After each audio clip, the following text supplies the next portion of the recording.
Pernah nggak sih lo ngaca, terus ngerasa, kenapa gua nggak kayak dia aja? Entah itu orang yang lebih cantik, lebih ganteng, lebih pintar, lebih kaya, lebih tenang, lebih dikenal. Padahal lo tahu, lo juga punya kelebihan. Tapi kenapa tetap aja ngerasa kurang? Dan yang lebih menyakitkan, semakin sering lo membandingkan, semakin lo ngerasa jauh dari diri sendiri. Lo jadi asing sama bayangan lo sendiri. Lo mulai lupa gimana caranya nerima lo yang sebenarnya. Kita hidup di zaman dimana perbandingan jadi makanan sehari-hari. Buka Instagram, TikTok, YouTube, semuanya kelihatan sempurna. Highlight hidup orang lain jadi standar hidup kita. Dan pelan-pelan, kita mulai merasa salah jadi diri sendiri. Kita mulai ngerasa, kenapa gua nggak sekeren itu? Kok hidup gua gini-gini aja ya? Bahkan kadang, yang kita bandingin bukan cuma pencapaian, tapi juga cara bicara, cara berpakaian, cara mereka tertawa. Kita lupa bahwa yang kita lihat cuma secuil dari hidup mereka.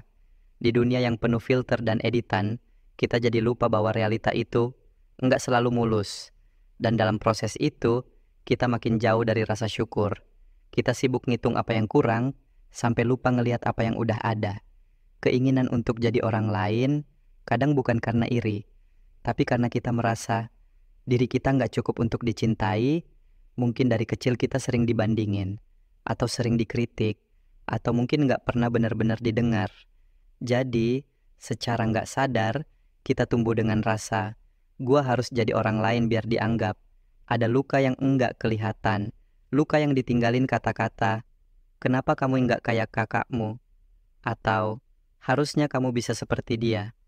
Dan luka-luka kecil itu ngendap, membentuk keyakinan yang salah, bahwa kita harus berubah jadi versi lain, supaya layak disayang. Padahal, yang kita butuhin bukan jadi orang lain, tapi belajar berdamai sama luka yang udah ada. Masalahnya, yang kita lihat dari orang lain itu cuma permukaannya. Kita lihat senyumnya, tapi nggak tahu air mata yang disembunyikan. Kita lihat keberhasilannya, tapi nggak lihat proses jatuh bangunnya. Semua orang punya bagian gelapnya sendiri. Tapi, jarang ada yang berani nunjukin. Kadang, orang yang paling terlihat sempurna adalah orang yang paling keras berjuang untuk terlihat baik-baik saja.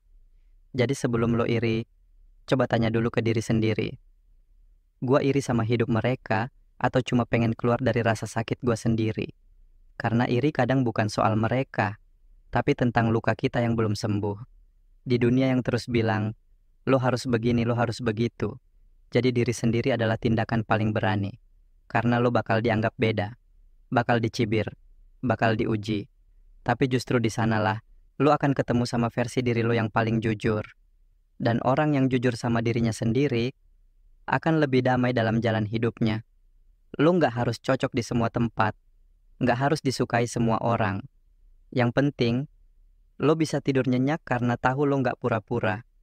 Dan keberanian itu akan menarik orang-orang yang tepat dalam hidup lo. Orang-orang yang mencintai lo, bukan versi pura-pura lo. Mungkin lo nggak setinggi dia, nggak sepintar dia, nggak sekaya dia. Tapi lo punya cerita yang unik. Punya luka yang membentuk lo jadi lebih kuat. Punya cara sendiri buat ngasih makna ke dunia. Berhenti ngutuk diri sendiri, berhenti bilang gua nggak cukup. Mulai bilang, mungkin gua nggak sempurna, tapi gua nyata. Dan itu cukup. Dan kalau suatu hari lo ngerasa iri lagi, ingatkan diri lo, setiap perjalanan itu beda. Setiap luka punya waktu sembuhnya masing-masing. Dan gak apa-apa untuk pelan. Gak apa-apa untuk belum jadi apa-apa. Asal lo terus jadi diri lo sendiri. Karena versi itu, yang paling lo butuhin, lo gak harus jadi orang lain buat berharga. Karena dunia gak butuh dua versi dari dia, dunia butuh satu versi utuh dari lo. Dan saat lo mulai hidup sebagai diri lo sendiri, meski masih ada ketakutan, meski belum semua orang ngerti, lo bakal nemuin sesuatu yang gak senandara, gak bisa didapat dari siapapun. Terima kasih udah dengerin sampai akhir. Kalau lo pernah ngerasa pengen jadi orang lain, kabarin diri lo sendiri. Gue cukup, gue berharga, dan gue pantas dicintai. Tanpa harus jadi siapapun selain diri gue sendiri. Dan kalau video ini berarti buat lo, semoga bisa jadi pengingat bahwa jadi diri sendiri adalah perjalanan yang layak diperjuangkan. Sampai ketemu di video berikutnya.